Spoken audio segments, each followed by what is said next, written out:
This week, Piper is out of the gate strong in 2012.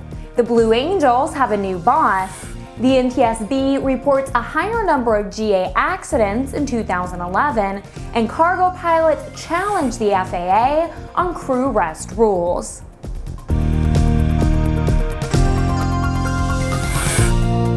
I'm Ashley Hale. Welcome to Airborne on Aero TV. Piper Aircraft is continuing with a strong trend in GA aircraft sales and deliveries for the first quarter of 2012, a pattern it had established over the first quarters of the previous 2 years. Airplane deliveries increased more than 40% to 37 aircraft in the first quarter of 2012, from 26 airplanes during the first quarter of 2011. New aircraft sales revenue grew more than 20% to over $31.5 million, when compared to sales of a little over $26 million during the same period the previous year. Piper CEO Simon Caldecott said that so far this year in Europe, delivery and order-taking performance for M-class business airplanes and also the company's smaller aircraft is far outstripping sales projections for that part of the world. During the quarter that just ended, Piper delivered 21 airplanes internationally and 16 within the United States. The U.S. Navy Flight Demonstration Squadron, the Blue Angels, announced the commanding officer for the 2013-2014 seasons during a press conference at the National Aviation Museum on board Naval Air Station, Pensacola, Florida, on Monday. A panel of admirals and former Blue Angels commanding officers selected Commander Thomas Frosch to succeed Captain Greg McWhirter. Frosch, a native of Clinton Township, Michigan, joins the Blue Angels after serving as the commanding officer for Strike Fighter Squadron 146 on board NAS Livermore, California. His previous assignments include 4 squadrons where he flew the FA-18 Hornet and was deployed in support of Operation Southern Watch, Allied Force, and Iraqi Freedom. Frosch, who was also selected to attend the U.S. Naval Test Pilot School, better known to you and me as Top Gun. The change of command ceremony is slated for November 4th, 2012 at the National Museum of Aviation. The NTSB this week released accident statistics for 2011, and while the news was good for airlines with no fatal accidents last year, the news was not so good for GA, which saw an increase in both accidents as did Part 135 operators. Accidents rose from 1,500 in 2010 to 1,550 in 2011. Fatalities also increased from 469 in 2010 to 485 in 2011. All of the fatalities were in general aviation and on-demand Part 135 operations. 28 accidents were recorded for scheduled Part 121 air carriers, and 4 accidents were recorded for scheduled Part 135 commuter operations. General aviation accidents, which continue to account for the greatest number of civil aviation accidents, reversed their downward trend over the previous 2 years, increasing from 1,439 in 2010 to 1,466 in 2011.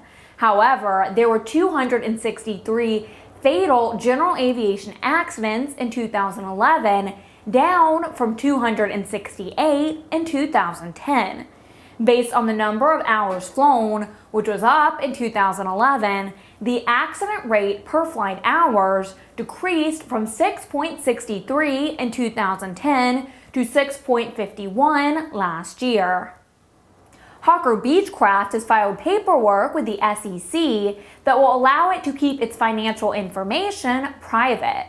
An analyst not authorized to speak to the media told the Wichita Eagle that it will allow the company to keep its financial records confidential, which means competitors will not be able to learn about the company's finances.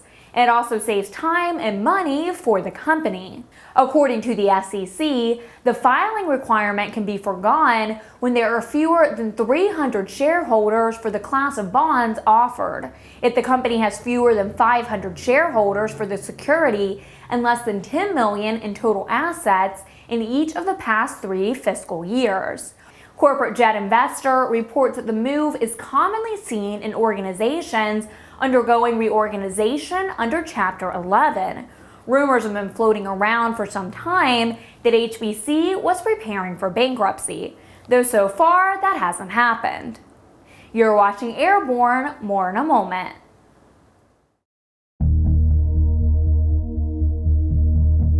Since the early days of powered flight, pilots have struggled with landing in crosswinds and learning proper crosswind landing techniques. Even today, most crosswind landing skills are learned through trial and error, sometimes with disastrous results. Believe it or not, the most common contributing factor in weather-related accidents each year is crosswinds. The second most common factor is wind gusts. In fact, crosswinds and wind gusts cause more landing accidents than fog, thunderstorms, and icing combined. That's where the Redbird X-Wind SE comes in. It teaches pilots the proper techniques to meet and beat these top 2 causes of weather-related landing accidents. By placing pilots in gusty crosswind conditions for extended periods of time, the X-Wind SE gives instructors all the time they need to teach the pilot the proper techniques for landing in challenging crosswind conditions. For more information on Redbird flight simulations, the Redbird X-Wind SE, and Redbird's entire line of flight training devices, visit www.redbirdflightsimulations.com. Welcome back. A congressional battle is shaping up over aviation fuel taxes that are being diverted to non-aviation uses. Tom Patton fills us in on that story. A group of 32 members of the U.S. House of Representatives has sent a letter to the chair of the House Ways and Means Committee asking for changes in the federal highway bill. At issue is what the representatives call fuel fraud, which funnels taxes collected on aviation fuels into the highway fund. The effort is being spearheaded by Congressman Sam Graves, a Republican from Missouri, and John Barrow, a Democrat from Georgia. In the letter, the representatives point out that the result of the shift has been that the Highway Trust Fund has been increased at the expense of the Airport and Airway Trust Fund, and request that the next highway reauthorization bill should set that right. The so-called fuel fraud provision went into effect in October 2005, ostensibly to combat the possibility that commercial truck operators could purchase Jet A for use in their vehicles in order to avoid paying higher taxes on diesel. Aviation groups and the lawmakers who signed the letter maintain the law is, quote, a solution in search of a problem, since there is no documented evidence that truckers have ever done this on a large scale. The law creates a great deal of paperwork for the vendors of aviation fuel.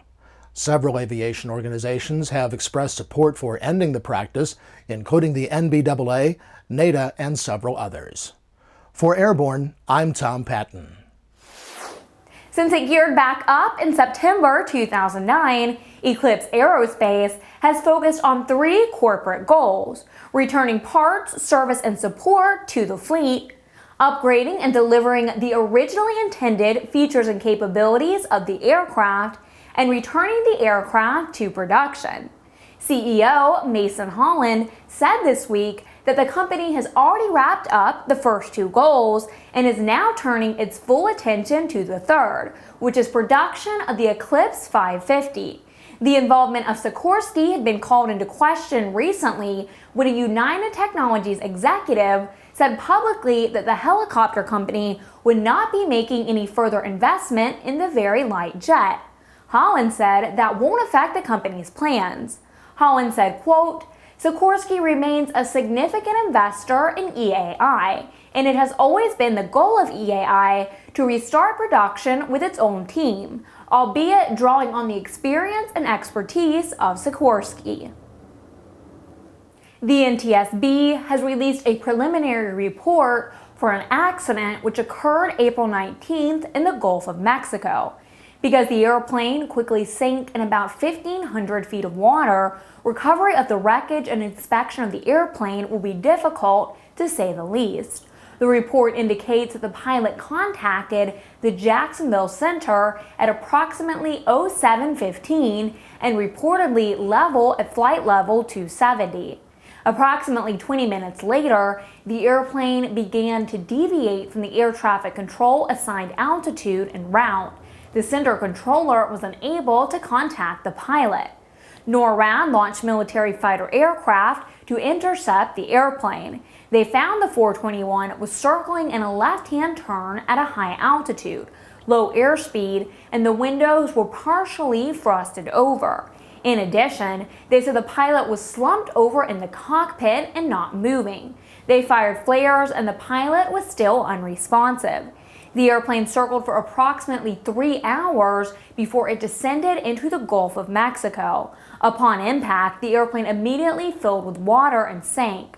The last reported location of the aircraft was 190 nautical miles southeast of Mobile, Alabama. The union representing pilots flying for UPS has filed its petitioner's brief with the U.S. Court of Appeals for the D.C. Circuit, challenging the FAA's exclusion of cargo operations from new rules governing pilot duty and rest requirements. In a statement released to the media, Independent Pilots Association General Counsel William Trent said that the FAA acted against a congressional mandate when the agency published new pilot duty and rest rules that do not include the cargo segment of U.S. commercial aviation. Trent said Congress specifically directed the FAA to address the problem of pilot fatigue by issuing new rules based on the best available science. In the filing, UPS pilots challenged the FAA's decision to exclude cargo operations from the new safety rules for 3 primary reasons. He said IPA's intent is not to overturn the new rules for passenger operations, but to have the FAA reconsider the differences it makes between pilots flying for cargo and passenger operations. In a related story, the Subcommittee on Aviation, chaired by Wisconsin Republican Tom Petri, held a hearing Wednesday to review the FAA's safety oversight of the United States aviation system. Petri said the committee continues its strong oversight of safety in order to help ensure continued improvement. Wednesday's hearing focused on reviews by the Department of Transportation Inspector General and the Government Accountability Office on operational errors, pilot fatigue and pilot training requirements, safety management systems, oversight of repair stations, and terminal area safety. Right after the break, ANN's editor-in-chief, Jim Campbell, will be along with his barnstorming commentary. I'm Ashley Hale, and you're Airborne on Aero TV. The DFC-90 all-digital attitude-based autopilot delivers significant performance and safety improvements over previous generation systems. Its innovative flight envelope protection guards against autopilot-induced stalls, and the straight and level mode provides one-button recovery from unusual attitudes for an added measure of safety.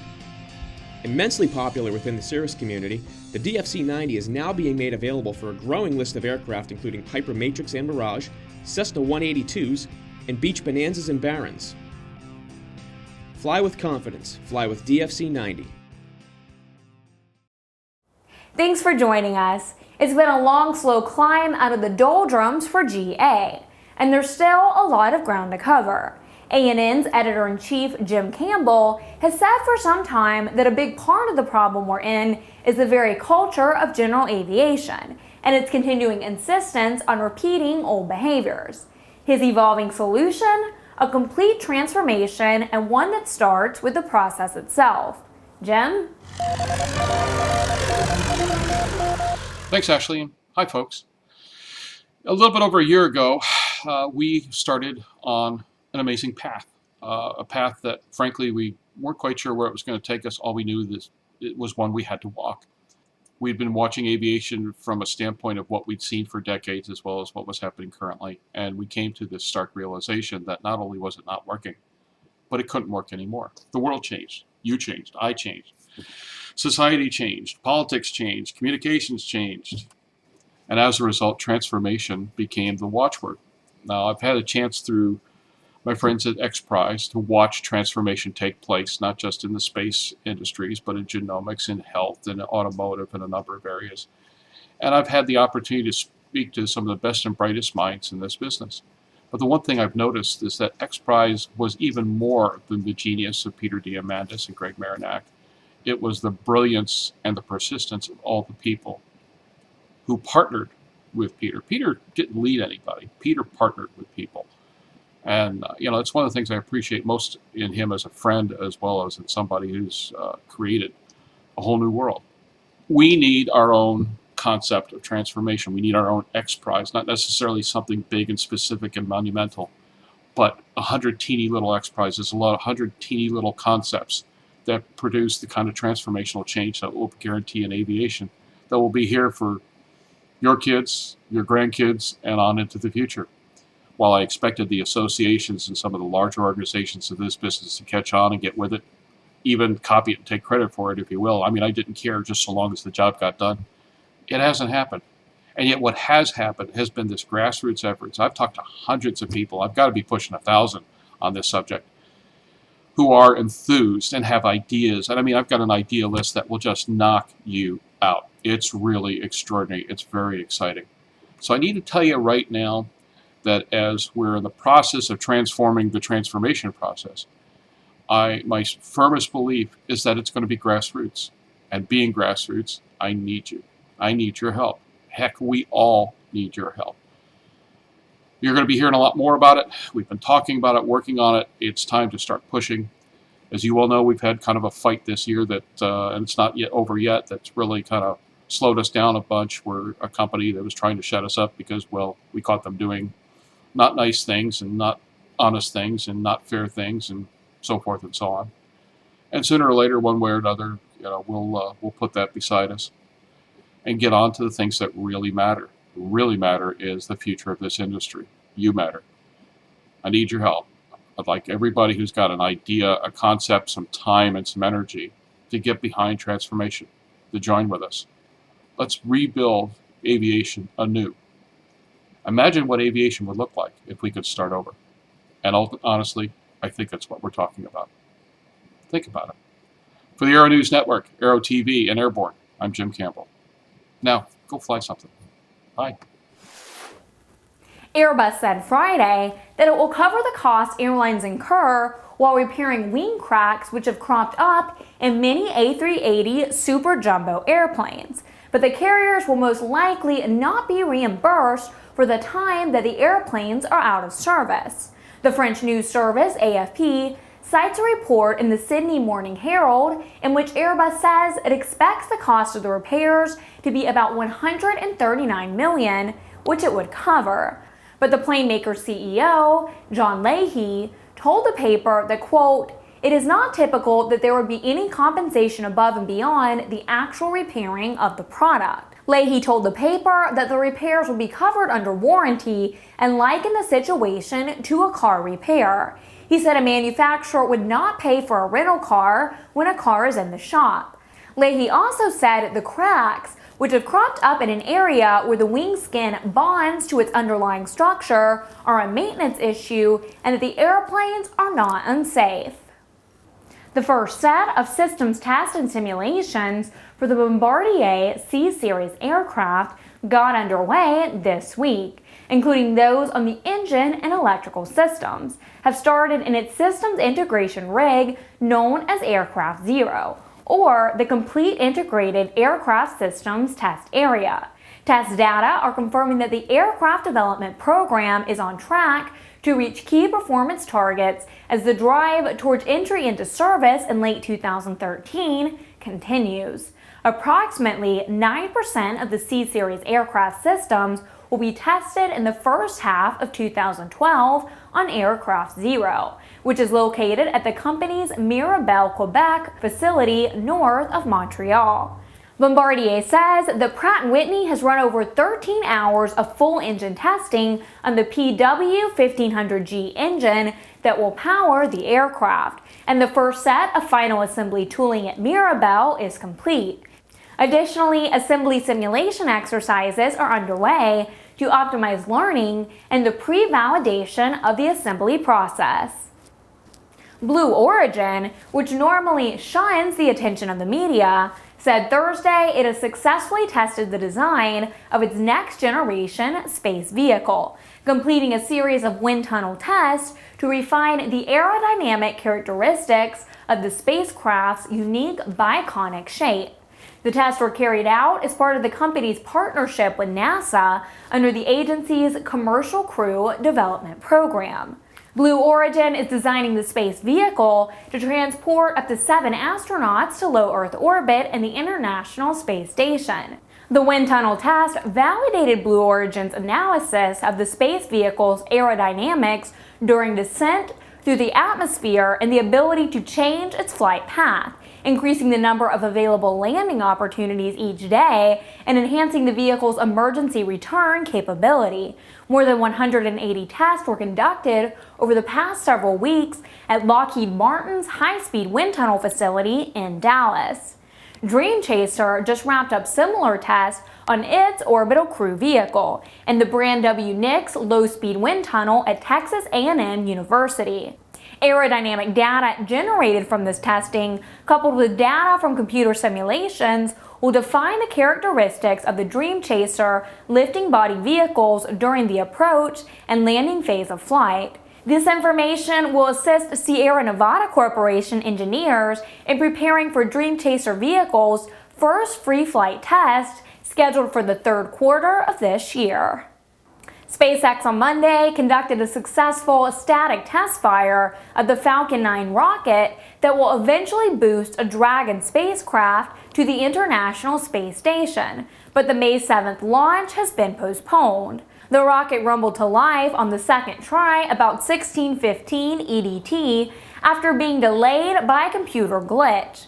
Space.com reports that the Falcon 9's 9 Merlin engines were ignited for about 2 seconds, with the booster remaining attached to the launch pad. NASA officials said late Tuesday that the software glitch, which cropped up during Monday's test fire, will push the launch past the May 7th target date.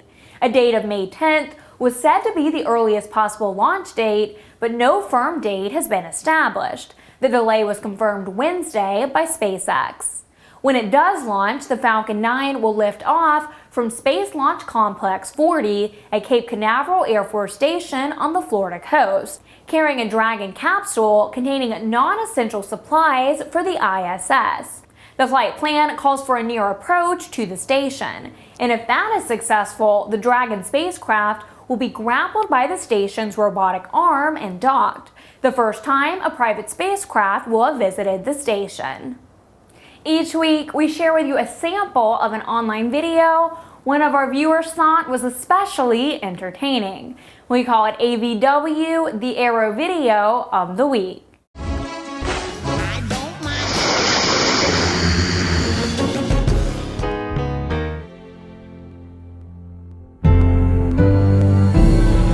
This week, a skydiver has an intimate moment with the plane from which he's just exited before starting his free fall to Earth. In slow motion, it becomes an elegant dance. To find this video, go to YouTube and search for Dancing with a Plane. The full video, way too short in our opinion, runs only 43 seconds in length. And if you have a suggestion for a future Aero Video of the Week, send us a link to news-spy@aero-news.net. Finally this week, an airplane which spent about 50 years packed in snow and ice in a glacier in Greenland will be making a return appearance to Oshkosh this summer, where things will be just a little bit warmer. The Lockheed P-38 Glacier Girl, the twin-boom fighter aircraft that has become one of the world's most well-known warbirds since its rescue from the Greenland ice cap in 1992, will return to Oshkosh for EAA Air Venture on the 20th anniversary of its first public appearance. The aircraft began flying in 2002 after a 10-year restoration. The rescue effort included digging through 268 feet of ice and pulling the airplane piece by piece to the surface, reclaiming the only survivor of the 6 P-38s and 2 P-17s abandoned during a 1942 transatlantic ferry flight. The airplane finally flew again in October 2002 and has been at Oshkosh on a regular basis since 2003. Get comprehensive, real-time, 24/7 coverage of the latest aviation and aerospace stories at Aero-News.net. And join us again next week for another edition of Airborne here on Aero TV. I'm Ashley Hale. Thanks for watching. See you next week.